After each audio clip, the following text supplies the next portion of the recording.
Perhaps the simplest way I can describe how the death of my sister, Kirby Brown, has impacted me is this. I've had a hard time in these past 20 months every time I meet someone new. It's on my mind to say, and my sister Kirby was killed X number of months ago, right after I offer my name. This is a part of who I am now, a part of my identity as significant as my gender or where I'm from, but something that was forced on me by the negligence of James Arthur Ray. Kirby was 12 years older than I am. I was the youngest in the family and she the oldest. She was going to college when I was starting kindergarten.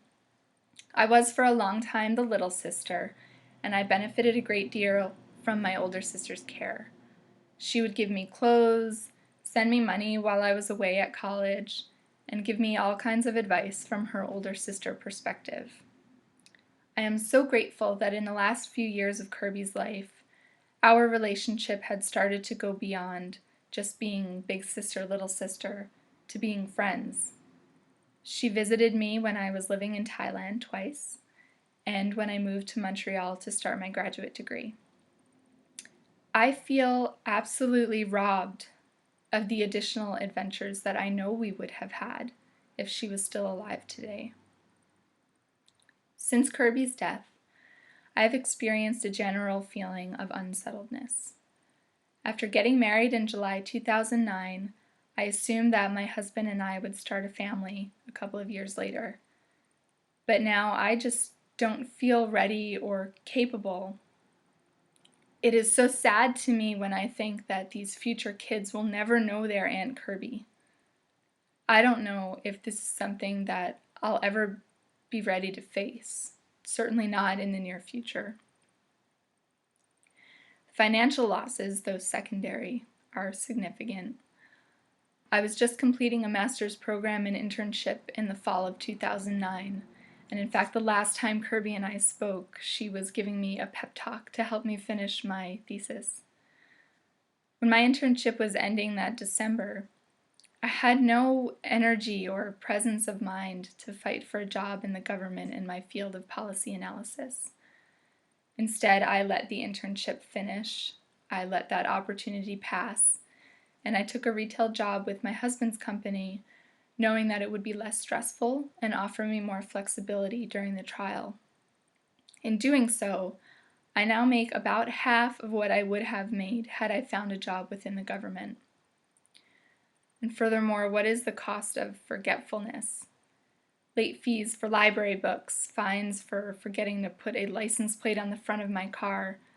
These little things, the details that get lost amid the darkness of grief, they add up. What is the cost of not being able to function like a normal person? Now, going through the trial, I have received quite an education in the legal process. It is not what I ever expected, and I realize how few rights victims have. I believe in the ideas of innocence until proven guilty, and that the accused has a right to a fair trial. But is it a fair trial if the truth of what happened is not allowed to be discussed in front of the jurors who are charged with deciding the case? It has been excruciating to watch this progress, knowing the full details of what Mr. Ray knew, the danger that he should have recognized, having had previous incidences of people falling ill during one of his sweat lodge ceremonies. Has my opinion of the legal system changed as a result of this experience? Absolutely. Dealing with the death of my sister has been hard enough, but in addition, watching James Ray carry on as if nothing happened has just added another layer of grief to the painful process of accepting this into my life. I have followed James Ray online. On his Facebook page and his Twitter feed, he has just about ignored the events of October 8th, 2009. He made no mention of it or the people who died on the 2010 anniversary. He has continued to try to influence people, sell his services, and has often made insensitive comments given what has happened. For example, on the day he left California to come to Arizona to face 3 counts of manslaughter, he tweeted, "It's a beautiful day for a road trip." Experiencing that kind of callousness in response to Kirby's death, I can't describe the feeling that evokes. Losing her is hard enough, but seeing the person who caused her death act as if nothing happened breeds an anger that goes beyond what is normal for the grieving process. It also causes a fear that if he does not recognize his role in these deaths, it could happen again. I have to at least believe that Kirby's death will help protect other people and ensure that something like this never happens again. If James Ray is allowed to continue to operate his business, I will constantly worry that someone else could get hurt or die, and that Kirby's death will really have been meaningless. Finally, I have learned a lot about the grieving process. I realize now that it's not a series of steps you progress through until you're finally okay. It's a process of learning how to accept that sadness as a part of who you are. That I will never see Kirby again, or hear her voice, or get a postcard from her from some awesome place that she visited.